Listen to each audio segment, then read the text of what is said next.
Friends, welcome to abs corner. അപ്പോൾ ഇന്ന് ഞാൻ വന്നിരിക്കുന്നത് സാമ്പാറിൻ്റെ റെസിപ്പിയുമായിട്ടാണ്. അപ്പോൾ ഓണസദ്യക്ക് അതുപോലെ തന്നെ എല്ലാ സദ്യകൾക്കും സാമ്പാർ എന്ന് വെച്ചിട്ടുണ്ടെങ്കിൽ മസ്റ്റാണ് അല്ലേ. അപ്പോൾ സാമ്പാറില്ലാത്ത സദ്യയില്ല. അപ്പോൾ ഇനി നമുക്ക് എങ്ങനെയാണ് എളുപ്പത്തിൽ സാമ്പാർ ഉണ്ടാക്കാമെന്ന് നോക്കാം.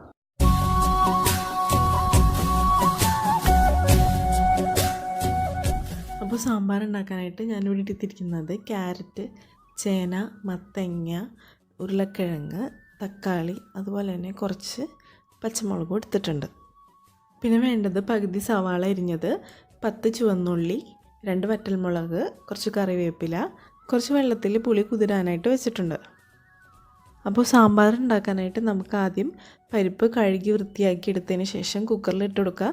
ഞാനിവിടെ സാമ്പാർ പരിപ്പാണ് എടുത്തിരിക്കുന്നത്. സാമ്പാർ പരിപ്പ് തന്നെ എടുക്കാനായിട്ട് ശ്രദ്ധിക്കുക. ഇനി ഇതിലേക്ക് നമുക്ക് ആവശ്യത്തിന് വെള്ളം കൂടി ഒഴിച്ചു കൊടുക്കുക. ഇനി ഇതിലേക്ക് ആവശ്യത്തിന് മഞ്ഞൾപ്പൊടിയും ഉപ്പും ചേർത്ത് കൊടുക്കുക.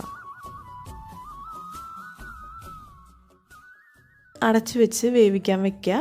ഹൈ ഫ്ലെയിമിൽ 3 വിസിലും ലോ ഫ്ലെയിമിൽ 1 വിസിൽ വന്നിട്ടുണ്ടെങ്കിൽ നമുക്കിത് ഓഫ് ചെയ്ത് കൊടുക്കാം.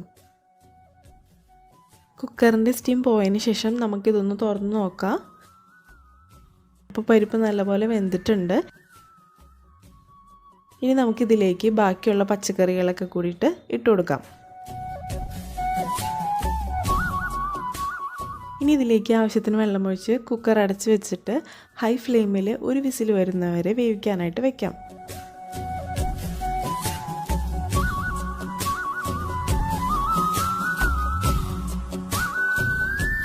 ഇനി സ്റ്റീം പോയി കഴിയുമ്പോൾ നമുക്കിതൊന്ന് തുറന്ന് നോക്കാം.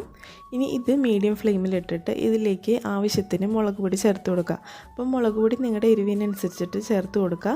ഞാനിവിടെ 2 സ്പൂണാണ് ചേർത്ത് കൊടുക്കുന്നത്.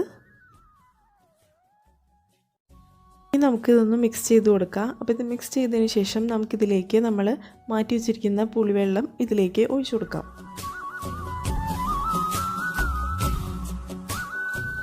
ഓരോന്നും ഇട്ടതിന് ശേഷം നമ്മൾ ഇളക്കി കൊടുക്കുകയാണെങ്കിൽ നല്ലപോലെ മിക്സായി കിട്ടും. അതുകൊണ്ടാണ് ഇങ്ങനെ ഇളക്കി കൊടുക്കുന്നത്. ഇനി നമുക്കിതിലേക്ക് 3 ടേബിൾ സ്പൂൺ സാമ്പാർ പൗഡർ ചേർത്ത് കൊടുക്കാം.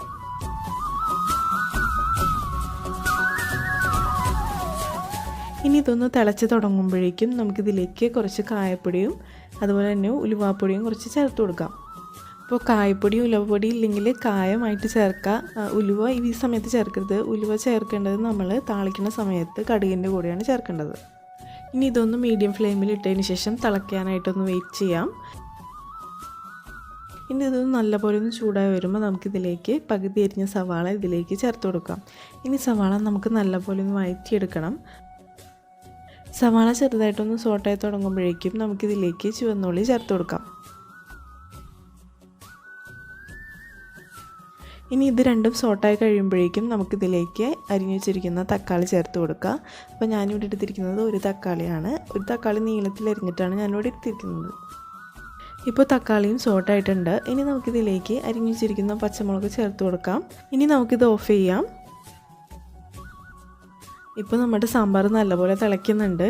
ഇനി ഇതിലേക്ക് ഓപ്ഷണലാണ് ഒരു കഷ്ണം ശർക്കര ഇട്ട് കൊടുക്കുക. അത് ആവശ്യമുണ്ടെങ്കിൽ മാത്രം ഇട്ട് കൊടുത്താൽ മതി.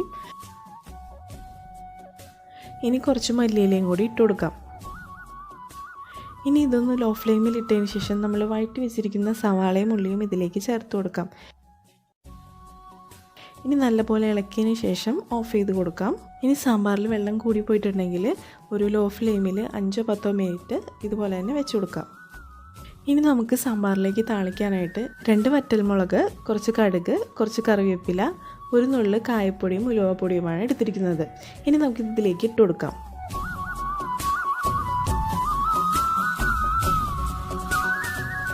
ഇപ്പോൾ ഇത് റെഡി ആയിട്ടുണ്ട്. ഇനി നമുക്കിത് സാമ്പാറിലേക്ക് ഇട്ട് കൊടുക്കാം. ഇനി ഇത് ഇളക്കാതെ തന്നെ മൂടി വയ്ക്കുക. അതിനുശേഷം ഇത് നമുക്ക് എപ്പോഴാണ് യൂസ് ചെയ്യേണ്ടതെന്ന് വെച്ചിട്ടുണ്ടെങ്കിൽ അപ്പോൾ തുറന്ന് ഇളക്കിയെടുത്തിട്ട് ഉപയോഗിക്കാം. അങ്ങനെ നമ്മുടെ സാമ്പാർ റെഡി ആയി കഴിഞ്ഞു. അപ്പോൾ ഇത് എല്ലാവരും ഓണത്തിന് ട്രൈ ചെയ്ത് നോക്കുക. ട്രൈ ചെയ്ത് നോക്കിയതിന് ശേഷം കമൻറ്റ് ബോക്സിൽ കമൻറ്റ് ചെയ്യുക. അപ്പോൾ നെക്സ്റ്റ് വീഡിയോയുമായി വരുന്നവരെയും ബൈ.